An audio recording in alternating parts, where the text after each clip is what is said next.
Evening, everybody. How are you all doing? Another night of me, Chris, and despite what we promised, it's just me and Chris. No, only kidding, folks. We've got everybody sat backstage waiting to come in, but pretty excited, buddy, to be sharing this one. How slick was that intro, by the way?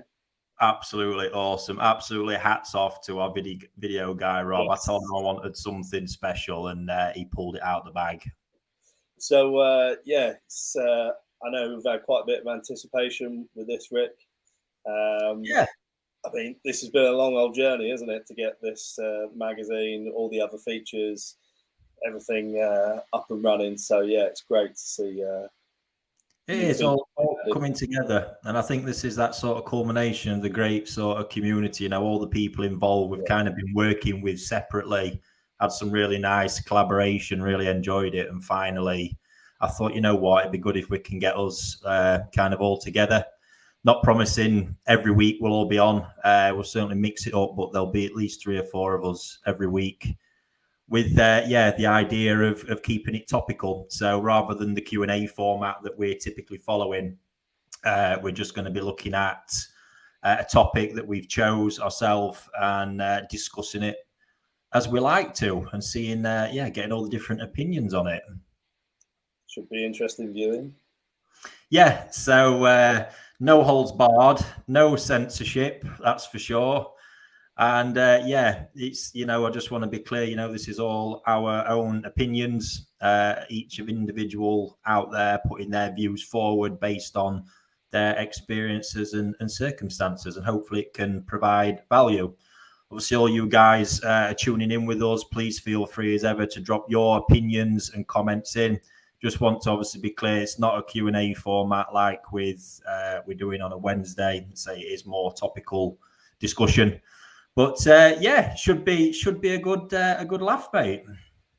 I think so. We've got an interesting catalogue of contributors, haven't we? So plenty of characters, plenty of laughs, plenty of info. So it should be good, mate. Absolutely. We've just been testing it out kind of backstage as well to see how we do with everyone on screen. So we're going to try our best to not have a lot of crossover and keep it all nice and clear and concise. Is this the best beard compo someone's just put there? I tried a trip at barbers today, but I walked past the window and I saw the guys that I know are more like butchers than barbers, so I carried on walking. Yeah, fair enough, mate. I must admit, I have treated myself today. I was looking a bit like a Yeti, so thought I better sort something out. Nice. So we've got a few bits lined up, folks.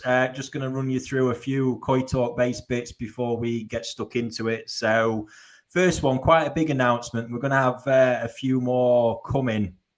And the main one being is we have got a new Koi Talk recruit, another member of the team. This recruit is not living in the UK, however. She is living in Japan, in the heart of the Koi community. This is an absolute, I'm so excited for this one. So her name's Rie Mariyama, and she actually lives in Kawaguchi. So in one of the big Koi areas in Nagaoka. And she's going to be there on the ground. You're going to start seeing a lot more Japan-based content coming through across our channels. And as well as that, she's going to be ensuring that in every month's issue of the magazine, we've got an exclusive piece of content from Japan, which I'm really excited for. And tomorrow morning, she is going to be interviewing Nogami, an exclusive interview there. Drafted all the questions today. Some really, really nice questions, getting stuck into it and getting you guys that information that I think everybody's craving firsthand from the people that really know. So excited for that. Can't wait. And that particular piece is going to be coming in issue 23 when we get around to it. So absolutely amazing. Very excited for that one. Also got our first bit of merch coming through, buddy. I know, yeah. I think so. I'm going to start drinking. Took me a while, but there'll be more info soon, folks. There we go. Wow. Original Koi Talk mug. It's going to be a limited edition run coming out, so stay tuned for a bit more info on that one. But yeah, I think it's medium. Yeah, either, mate, either. It's a fantastic mug. Does all sorts. Yeah, looked at it, mate. So that's that one, and I think I hold a lot of this up because my obsession around kind of quality and it all being right tends to slow things down. So I've kind of been left to my own devices, and it's all coming slowly. T-shirts next. We're on it. Nice. We're on it. And last one before we get everyone in. For anybody who's not subscribed to the mag, it's coming up on the 25th. That is our subscription renewal day. So if you do want to subscribe, if you subscribe on the 25th at the latest, you'll receive the current issue 21 in the post, and then issue 22 as soon as it's available early next month. So happy days. Enough of all that stuff. Chris, we had our podcast recently. I think a lot of people have seen it. I think, did it air this week? I think, on Monday morning. Yeah. So we was discussing the topic of unsexed toe-sai and kind of crossed over into the whole sort of male koi conversation as well. So some positive feedback on it. I think people thankful for us, our openness and honesty on it. As per, but have you got any thoughts, sort of recap since then? No, I mean, it's always good to get feedback from the hobbyists. I mean, for as long as we've been involved with koi, it's been on the industry side, hasn't it? So, it's always good to see how it's sort of interpreted from the hobbyist side of things. But I think from the feedback that we're getting, we're not overcomplicating things. We're saying it how it is. It's experience-based. Between the two of us, we must have 45 odd years experience already. Yeah. I think it's not going to fit everyone's parameters, or agendas, but it is what it is at the end of the day. Moving on to sort of like the male-female thing. Yeah. Where do you start? I mean, I think in a nutshell, for me, it's all relative, but it's the notion that male fish are not very important in the industry. Yeah, that's it in a nutshell. From a consumer point of view, male fish cannot achieve anything in a nutshell. They can't be good fish. They cause problems. They can't get very big, etc., etc., etc. So for me, I spent about 15 years watching people buy inferior females. Guys, I'm gonna have to stop you, Chris, because I keep smirking. We can obviously see everyone backstage, and Mr. Hadfield, needless to say, is I've blocked him, mate. What a guy! I'm just gonna drop it on quick. Look, this is what we're currently looking at backstage. Yeah, that's about right. Yeah. Oh, fantastic. Sorry, mate. Carry on. Oh, yeah, that's thrown me a bit. So, female tax. Yeah. Overhyped fish because they've got the female tag. Yeah. So for me, it's if that's your bag and you want to keep females, then by all means. But that's not to say that males can't achieve a lot more than people give them credit for. Exactly. And I've been saying it for a long time. I think the biggest thing is that I think the ship's kind of sailed on a lot of the real sort of higher end bargains you can get on male fish. It's now more and more, it really is going slowly. And I think, I don't know if you caught last night, I was just having a quick browse, and Momotero's up and coming auction.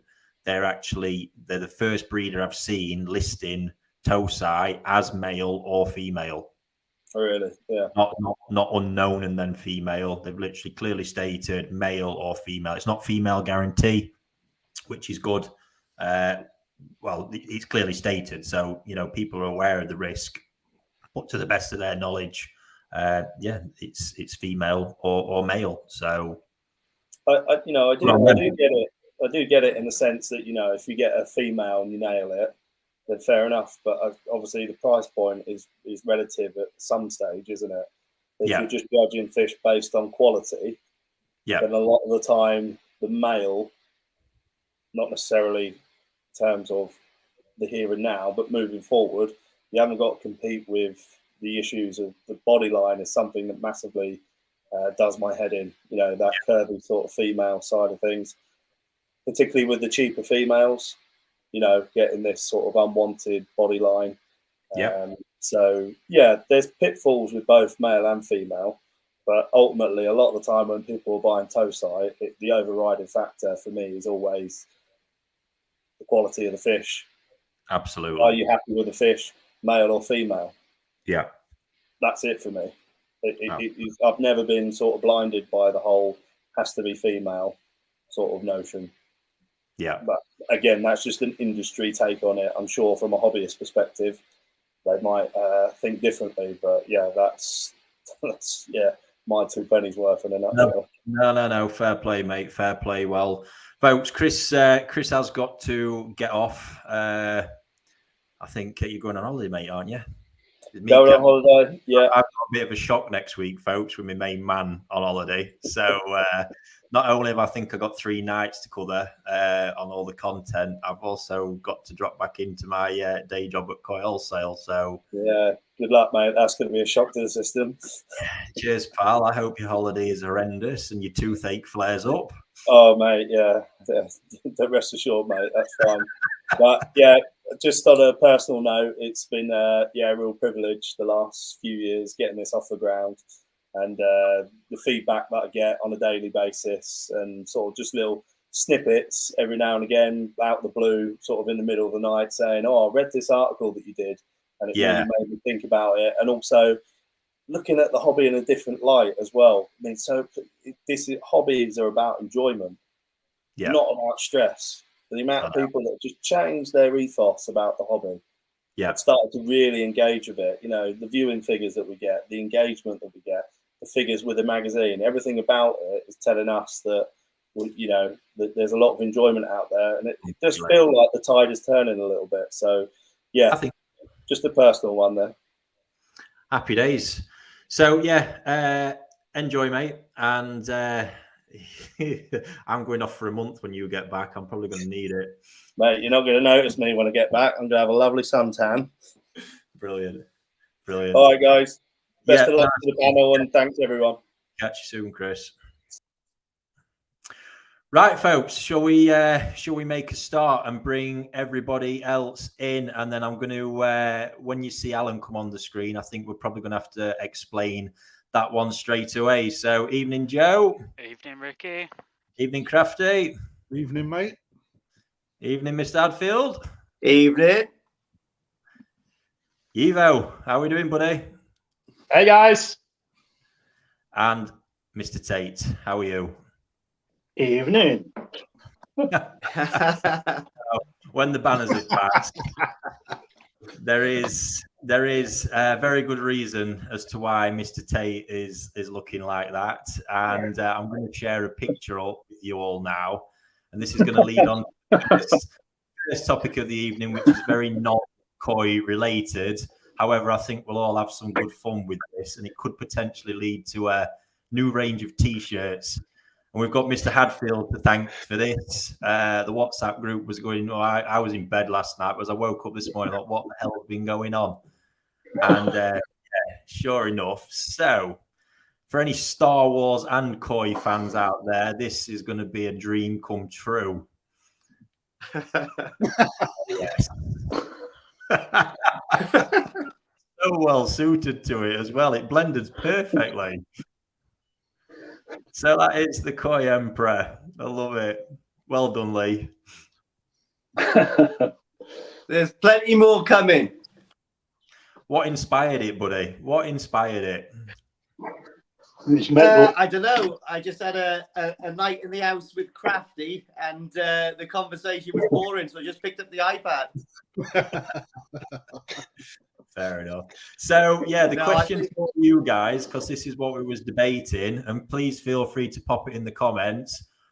Out of the panel, including Chris, I know he's not here right now, but out of all the 7 of us, who is the other Star Wars characters? Who do we match up to? Whose face is going to get merged onto what character? Let us know. Fire it into the comments. Yeah, absolutely going to be a good crack, that one. So moving on to tonight's topic, I think we'll have a quick sort of go around each of us and see our views. So on the headline, obviously, I'm sure you've probably all listened to the sort of podcast, starting with unsexed toe-sai, and we're coming at it from quite a lot of hobbyist perspective here as well, guys. So we'll start with Joe, work our way around. Joe, what's your thoughts on it and sort of how it's been portrayed and sort of like the things we discussed?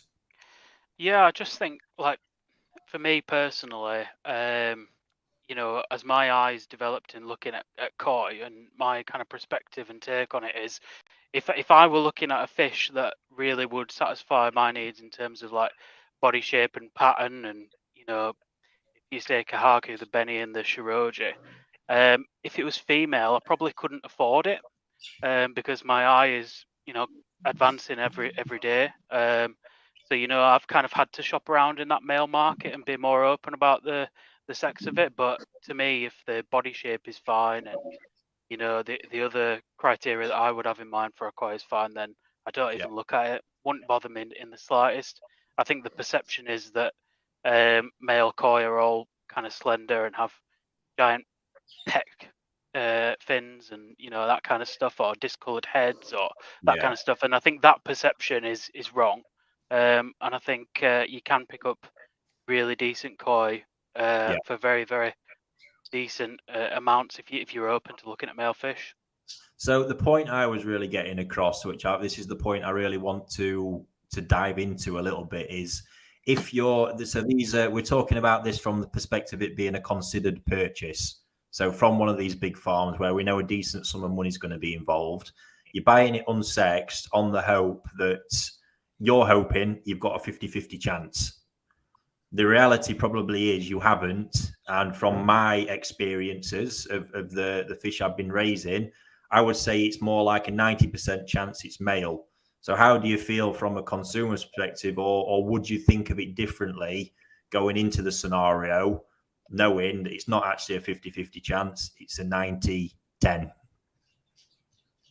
Yeah, I guess, you know, that perception of you know, the breeder, they've, like you've said, the 90% chance, and I know from working at Koi Wholesale, it's pretty obvious which fish are really ploughing ahead from the ponds that they have.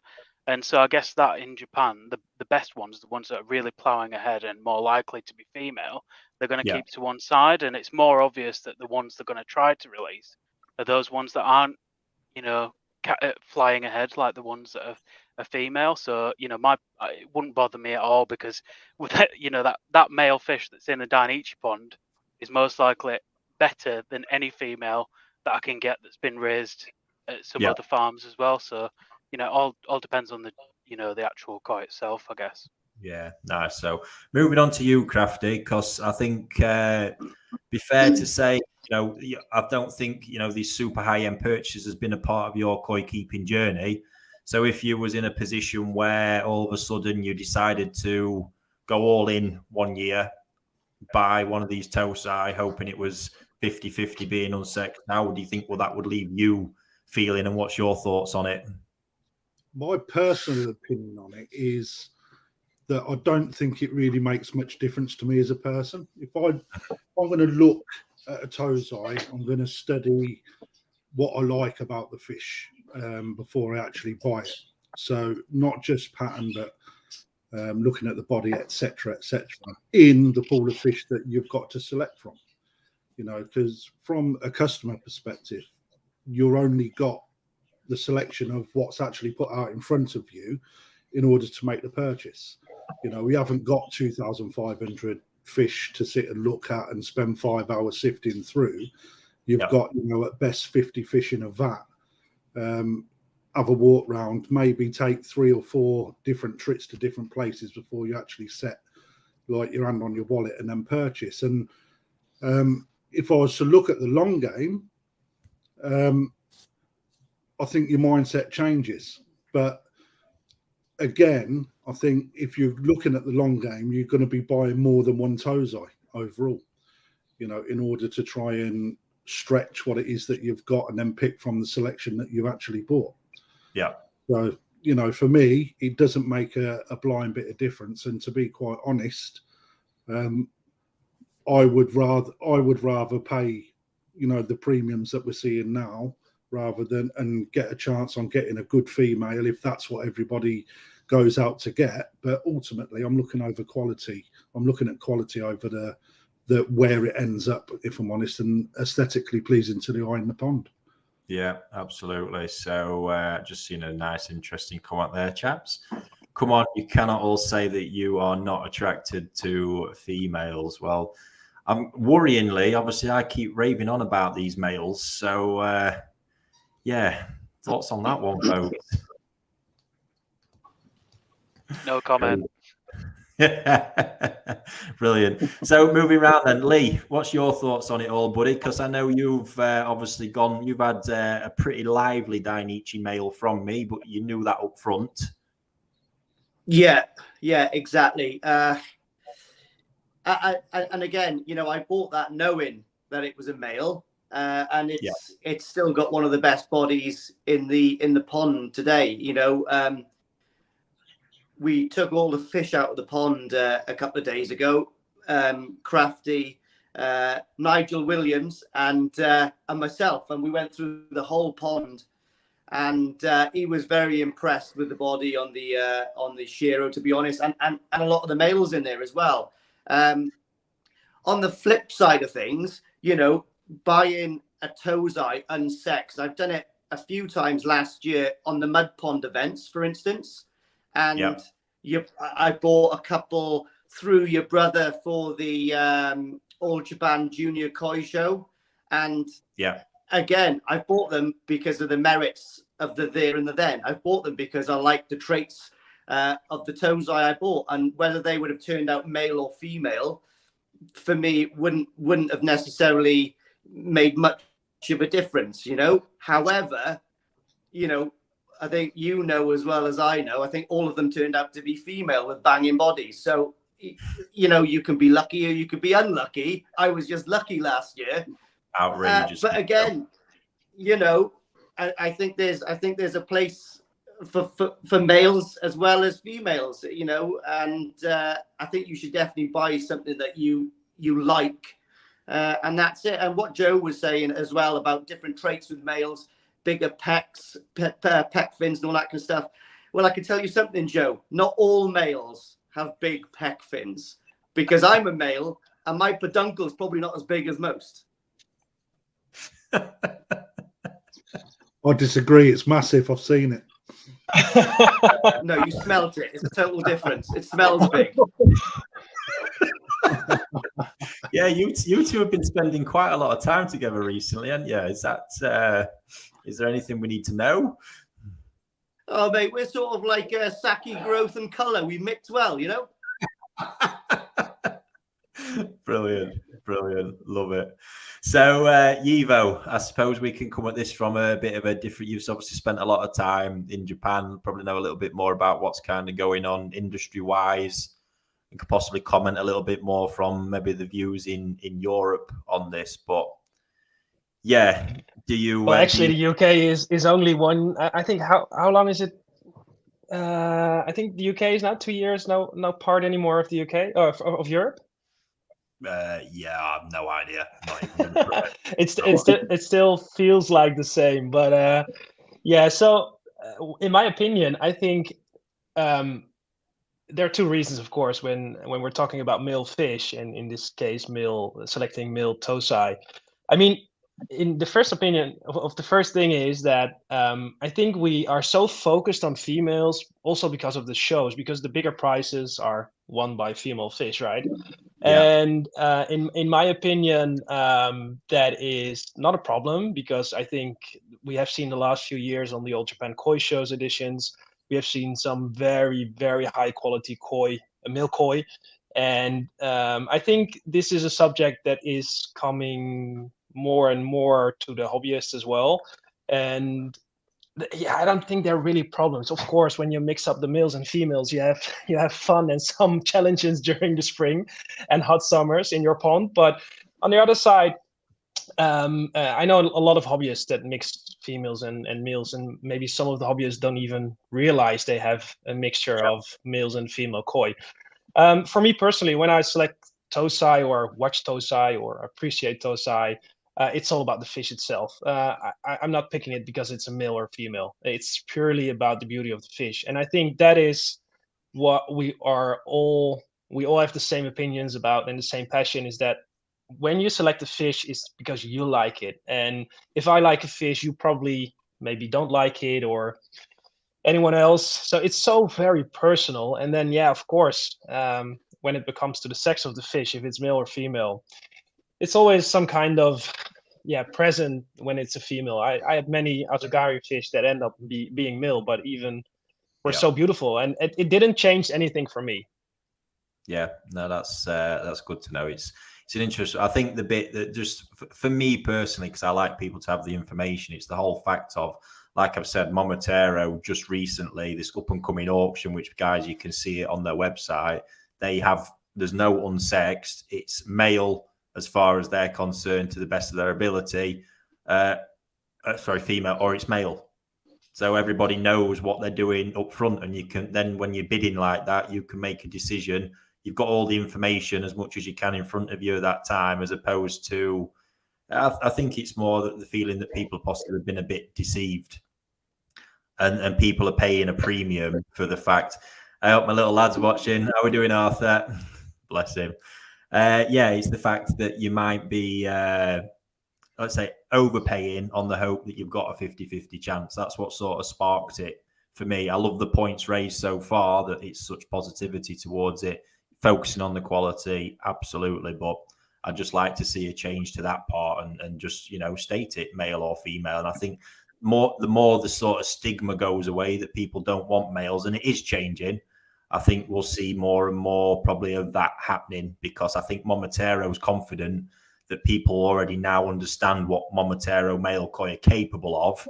Therefore, they're happy to state it either way. And I would probably say, having seen the fish, a lot of those male fish will probably go for higher prices than the female fish listed. That's my gut feeling.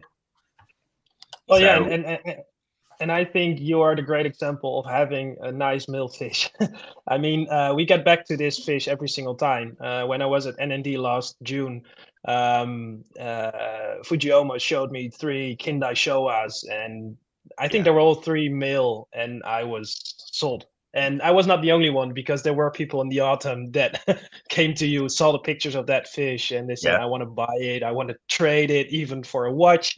I'm not going to call, I'm not going to say names, but it was really that crazy. The quality of that fish is amazing. And that's a great example of having a good, of having some nice male koi as well. And yeah, I think it's so personally. Absolutely. So, Mr. Tait, the Emperor. Well, look, Nancy, everybody else has covered it.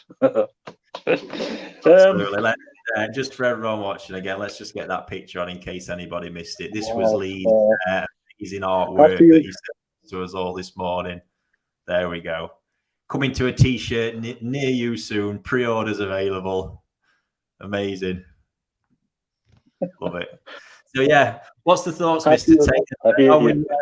Is there a place for all these males? I think a lot of this discussion. Well, I think a lot of this discussion's come about with dealers having unsexed labels on. In the past, you never ever saw unsexed in anything. You either bought a fish because you liked the fish. Males were quite obvious then, not so obvious now.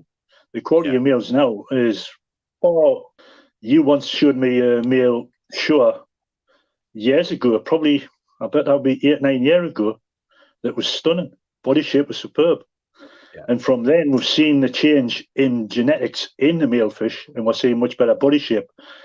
Again, with the pecs, once upon a time, the pecs would be massive, and you could tell it was a male. Even though the dealer tried to sell it as a female, it was a male. So the pecs now have changed, so it gets harder to sex them just by visually looking at them. Yeah. I think the way males are going in this country, I can see males taking adult champion awards, possibly mature I still think you'll struggle to get a male as a GC in the major show, only because females are going to have 10% more body mass when they're big. And on saying that though, Alan, yeah, so this year's, I can't remember what award it was. I'm trying to see if it's around the Danichi male. But as for quality, I wouldn't have a problem buying a male fish. Japan, if I was saying about the GC in this country, I still think the females will take GCs in this country, only because those tend to have 10% better body volume.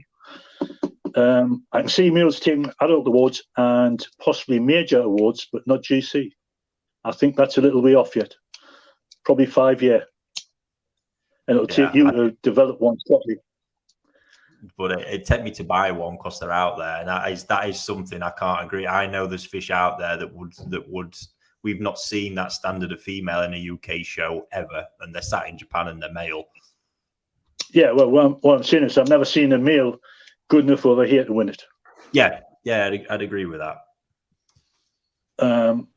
But as for buying a male, I wouldn't have a problem. Once upon a time, I would never buy a male. Yeah. Because I always thought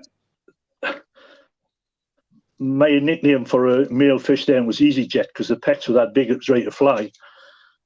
But now things are changing. And what I've seen at your place, the males are superb. Yeah. But they're only up to that size, 5s and 6s.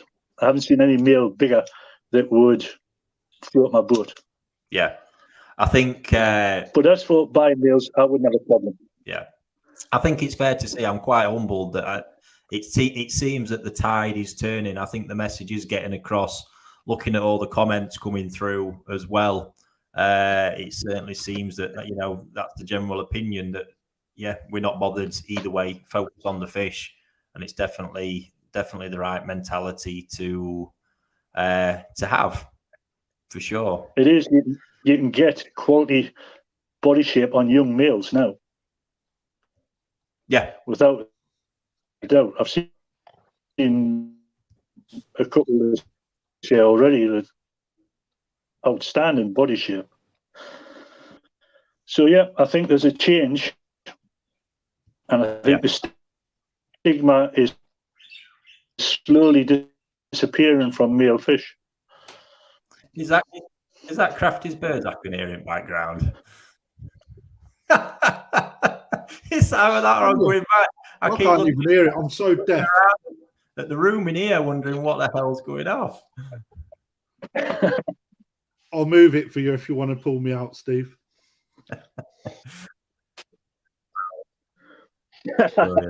So I'd say I think it's amazing to see. I do think the tide's turning with that one. I do think ultimately people might have missed the boat on the higher end male fish that you could really use to pick up for an absolute song, but breeders are valuing the things completely differently now. So we'll see where it heads in future. But I think there's a lot of leveling up on the way.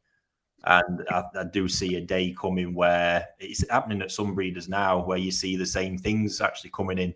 Ryuki himself has used the label male guarantee sometimes because we're so used to just seeing female guarantee all the time. He's on top end fish with male guarantee. So, when players like that really start forcing it, I think it'll completely overhaul it. So, just reminded me actually, speaking of males, a guy's popped into my head, Takano. I did have a few of them fish up earlier. I've got an update video coming soon. But Mr. Hadfield, I believe you've had a VIP call today. Yeah, I was messing around with the pond, and then my that app line. It was going off in my pocket, and I thought to myself, I'm not on Tinder. Is that Tinder? Do you know what I mean? So and it was Uncle Takano, and I was like that. Harigato.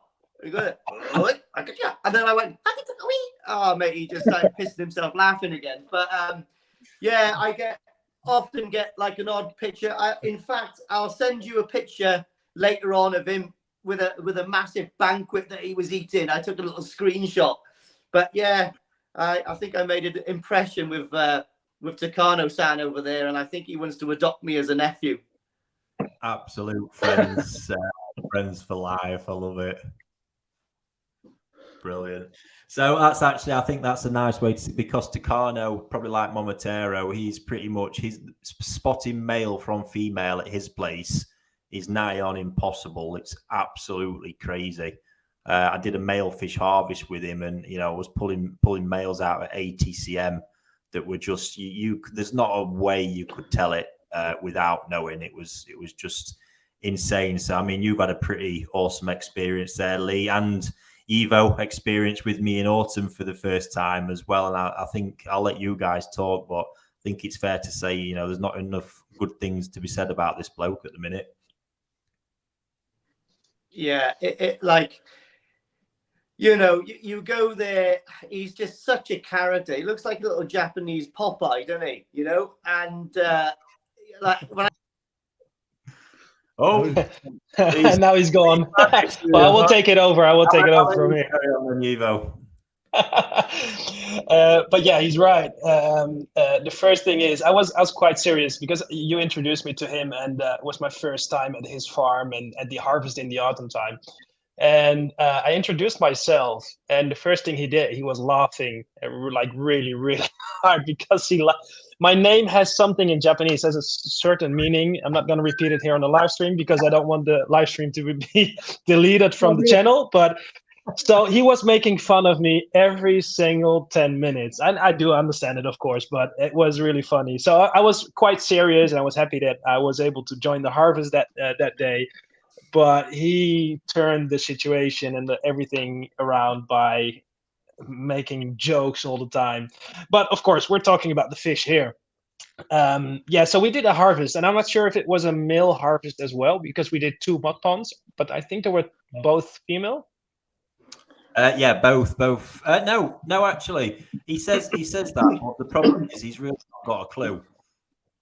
It's fantastic. You can't really see the oiboshi. He just makes it up as he goes along, and got caught out with that one myself in autumn, to be fair, but brilliant. I'll let you carry on. So brilliant guy. And the fish, well, I think most of the people have seen the videos that we've made there, at least that day during the harvest. The sanka that he creates are beautiful, absolutely beautiful. I think it were both Nisai mud ponds that we did, or one Nisai and one Sansai. I'm not sure, but the size, both Nisai. Yeah, it's crazy. And when you go to his facility, he has like some kind of bunker. I mean, if there drops a bomb somewhere, he is safe there. I mean, there's so much concrete there below his house. It's so crazy. But the ponds he has there, he's protecting his amazing fish. Those fish are special. I really like them.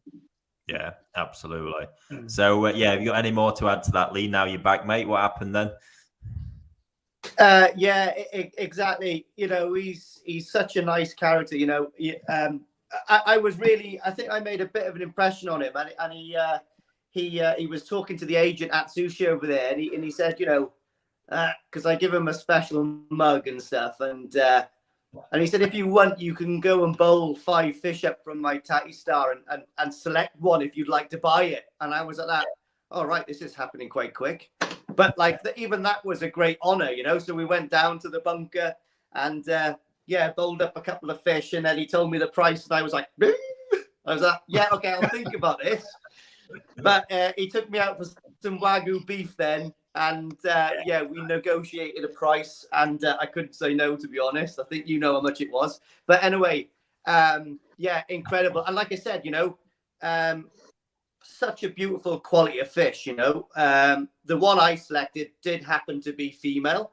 But again, that was the koi I liked. And if it happened to be male, I would have been quite happy with that as well. And just left it there as Azakari, and hopefully we can go and harvest it together in October. But he's just, he's such a funny guy. I'll support him until my dying breath because I love the guy, Brilliant.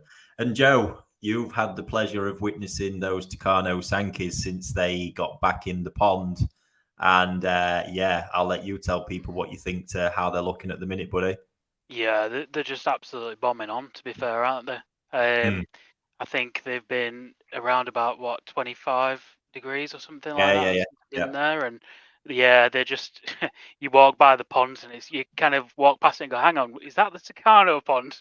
Like, them fish are double the size what they were a few weeks ago. Like, they've absolutely bombed on. So that was I did take a few up today because I was doing just making a quick update video for everyone, and the biggest one measured in at 33 cm already with a whomping great big body. Crazy. Yeah. Really there's a few fish in there that are, I think me and Ricky were looking over at, and there's like 5 that are serious. I mean, they're all good koi, but there's some real standout pieces in there. I think everybody's going to be really pleased with the results on that. Yeah. So, Krafty, obviously you also saw them firsthand at the event, mate. And I mean, what's your thoughts on where he's at with his Sankey production? Well, as you know, Rick, Sankey for me is the cream of the crop of all the koi, although I like them all. But seeing what you brought to the event up in Newark, it really outlined the 2 different bloodlines that are created from Tucano's range. And it was quite interesting to see what was left after the picks had happened, actually.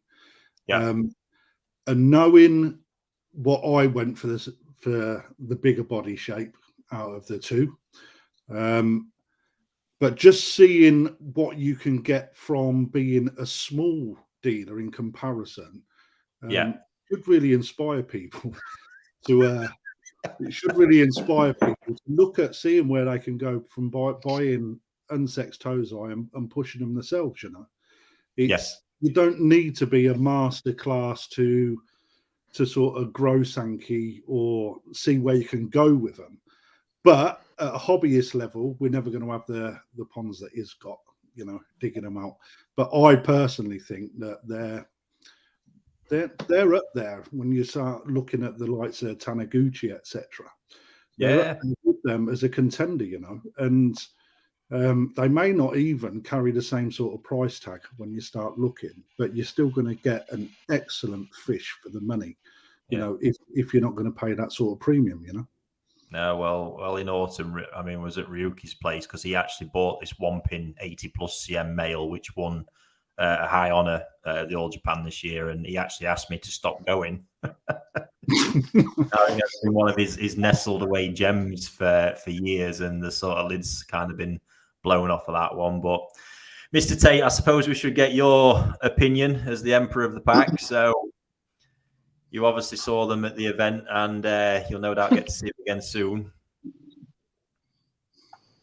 Yeah, I was very impressed, actually. Although the body shape on the fish was superb. The Benny was exceptional on them. The interesting thing for me will be the sumi, how some of the sumi will fall off and then how the sumi will thicken up again. That's what I'm looking forward to seeing when we go back. There's not known a lot about Tucano's sumi. I'm interested in that side of it. Benny Shiroji, not a problem with that. But I'm interested to see how his sumi develops. I have got an example of it from Bob Robson. And I know it's floating about on the web the past couple of days. The sumi quality looks superb on it. So I'll be interested to see how these ones develop in the next next month or so. That would be the interesting part for me. I can see what's happening with the body shape. I can see what's happening with the Shiroji and the Benny. It's the sumi I'm interested in. Yeah. Because there's some fish that were there. I took great notice of fish that I think the sumi will fall off and then come back stronger than ever. Yeah. And it's getting people to understand what baby sumi is when you're looking at it so far. Interestingly, so far, there's been very little fall off, just refinement. So as the bodies are getting a bit bigger, there's a bit more length.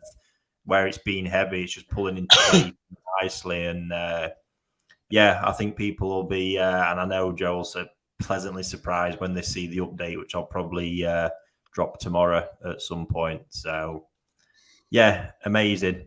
Right, I think I wasn't planning on doing this, but I think we've about gone as far as we can with that one. So if everybody watching would like to ask a particular question to any of those, pop it in the comments and let us know who.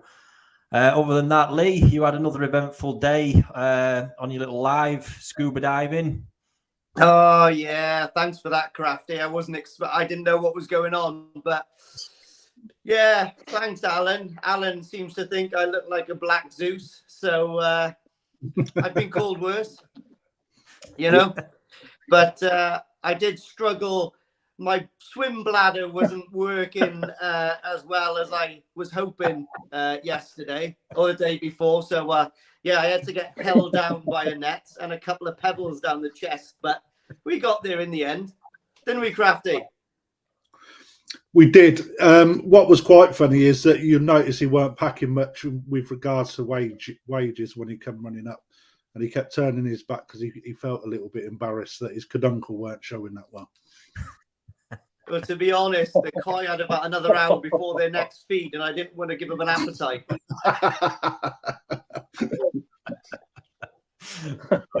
Right, we've got a couple coming through. Stephen, what is Lee's job title? I don't think anybody knows that. Do you want to expand on that one, buddy? So, obviously, I used to be in the military for a long time. I got injured. I actually got blown up in Afghanistan in 2006 in the Helmand province. But wow. After that, now for my sins, I'm a tattooist.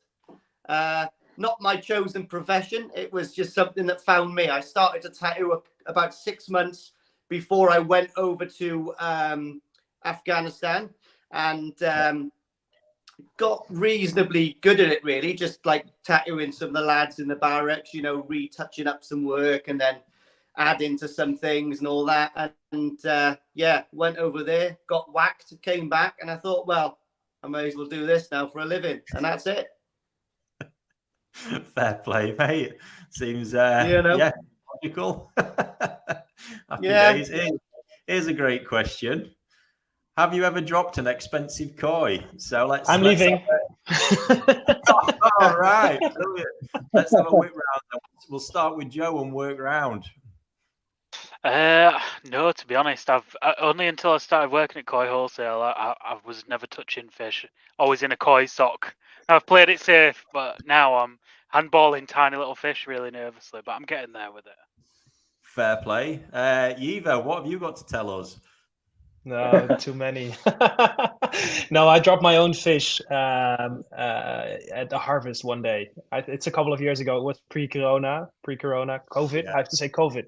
But nothing happened to the fish. But that feeling when it's like slipping out of your hands back into the mud pond, it's not even because of the fish, but the problem is if it escapes the net, the breeder has to start over again with doing the harvest, and that's the thing they don't like. So it's not really about dropping an expensive fish back into the mud pond, but if it escapes again, the breeder will not be happy. But it happened many times.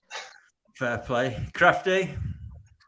No, I never dropped an expensive fish. I've dropped fish, but not expensive ones. Fair play.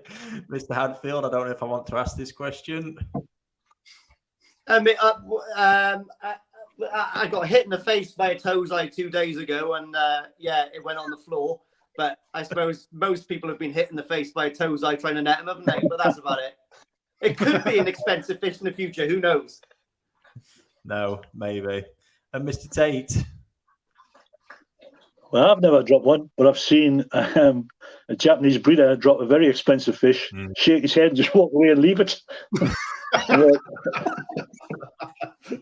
What? We had to pick it up and put it back in the pond. No, I'll tell you what it was. His head in shame, brilliant. And I've fortunately never been in that position either, but I can say I do feel the pressure, the NND guys. So when Yivo we do have actually footage of you dropping fish, Ricky. So I'm not sure if we can share that. No, I'm joking. Wow,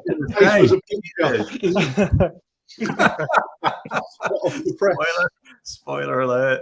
Yeah, I feel the pressure, that NND harvest when Yivo was there this autumn, it's the honour of sort of lifting them fish out of the water, even into the pool, and then on the back of the truck into the tank. It's a nervous time. There's some mighty expensive fish, mostly owned by customers, and even with all the confidence, it never phases me normally, and then all of a sudden it comes to that, and a little bit of doubt just creeps in. The what if? It's the worst thing that can happen, really. But yeah, crazy one, absolutely crazy. Today at the shop, I had someone come in to collect one of their overwintering, and one of them was worth $1,000. Like, to me, that's a hell of a lot of money. Well, to a lot of people it is, and just basketing it up, and then moving it into the bag, and then moving the bag, and then airing it up, and then putting the band on, and they're watching your every move, and you're under pressure, because that fish is something that have taken time to select, Absolutely. So it's quite good. It's quite good at the same time. It's like, please don't pop the bag, or you know what I mean. It's just that feeling, water everywhere, fish flapping around at the aisle. It's like no thanks. Next time for the experience, maybe they can do it themselves. Yes, in fact, they can pay me to do it. That'll be great. It's like $5 to bag your own fish. You'll need a disclaimer over the tank for that one, Krafty. All breakages must still be paid for. Brilliant. Right, I think we've got two more I've got highlighted here, chaps. So one for a bit of a quick review, because I think this will be a quite interesting question. If you weren't into koi as you are, which hobby do you think you'd all be into? Joe? OnlyFans. Oh.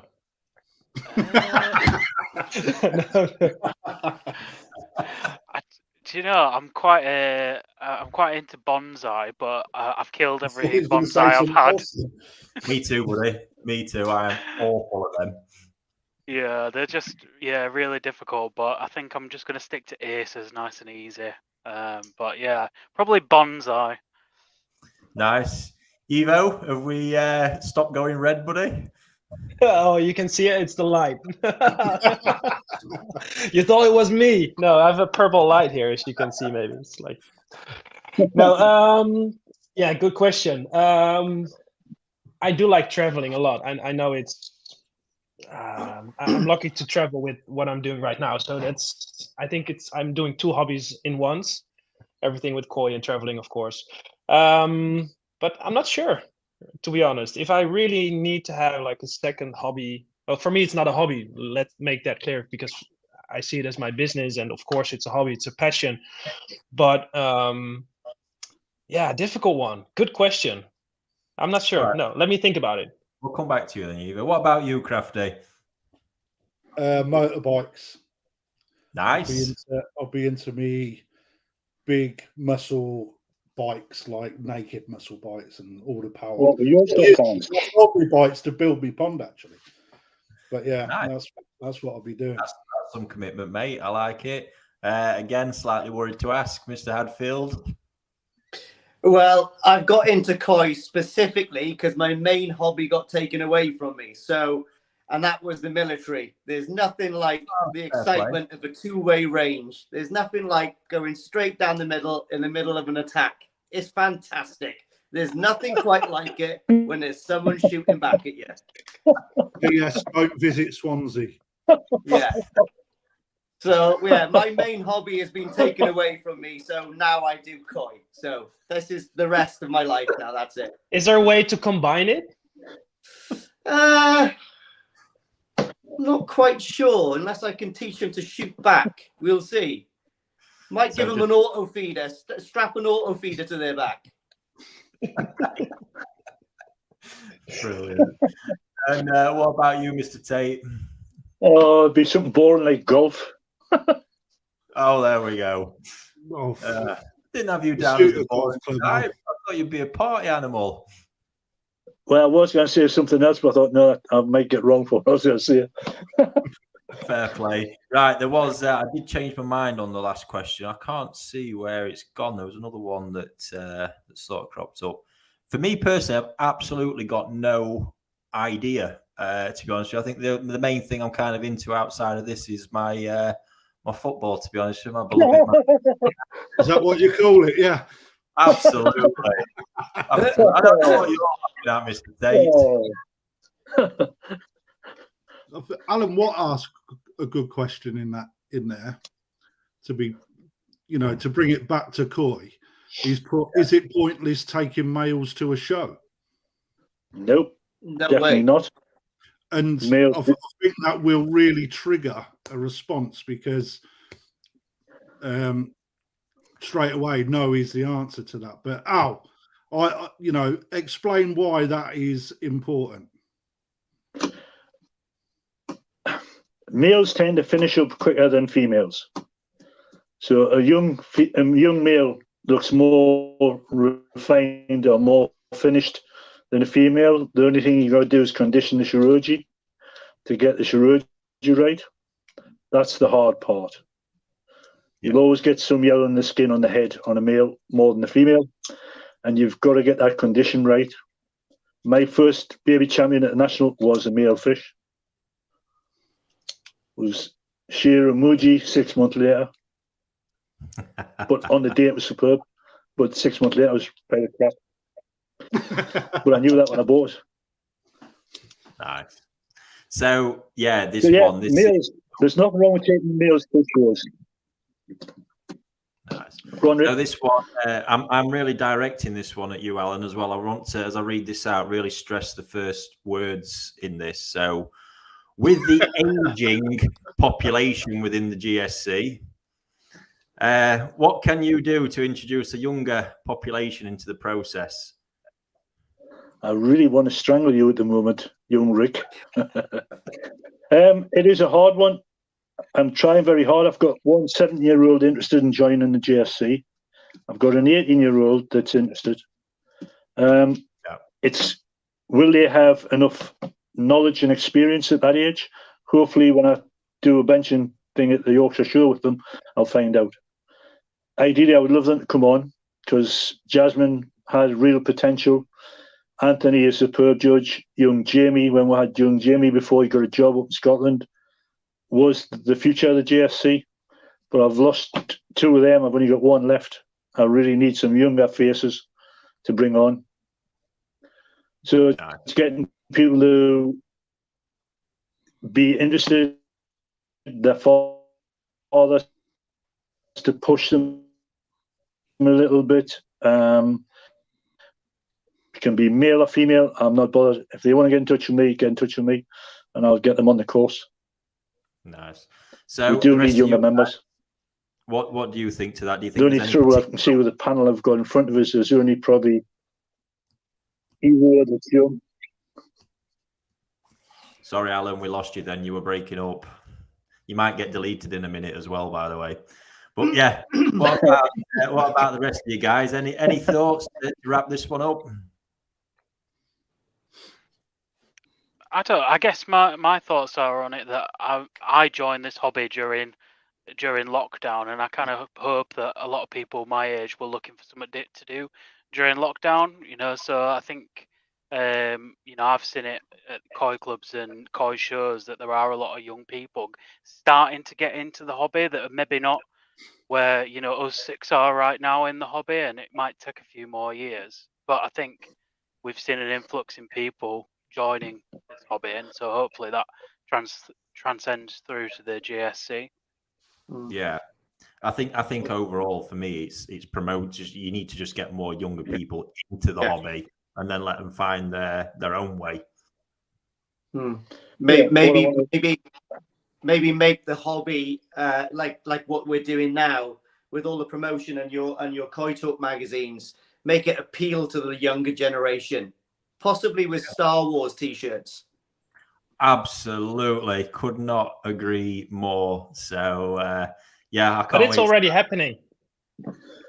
It's already happening. Yes, and if I compare it with 5, 6, 7, 8 years ago, the industry is changing a lot and new people are entering, and you see it in the people we know are the hobbyists, of course, and in some of your cases, the clients, but we see it in dealers as well. New young dealers are rising up in France, in Italy, in the United States, and that's something that is really good. And I think the markets also outside of the UK, a lot of young people are starting into having an aquarium. They put some small koi in there, and then they get permission from their parents to build a small pond, put more koi in there, ask their parents to build a bigger pond, and it's happening quite more than a couple of years ago. And I think COVID helped us also a lot because people needed to spend their money on new stuff. They couldn't travel, so they built ponds at their homes, and children were involved in that process. And I get a lot of messages every single week from people that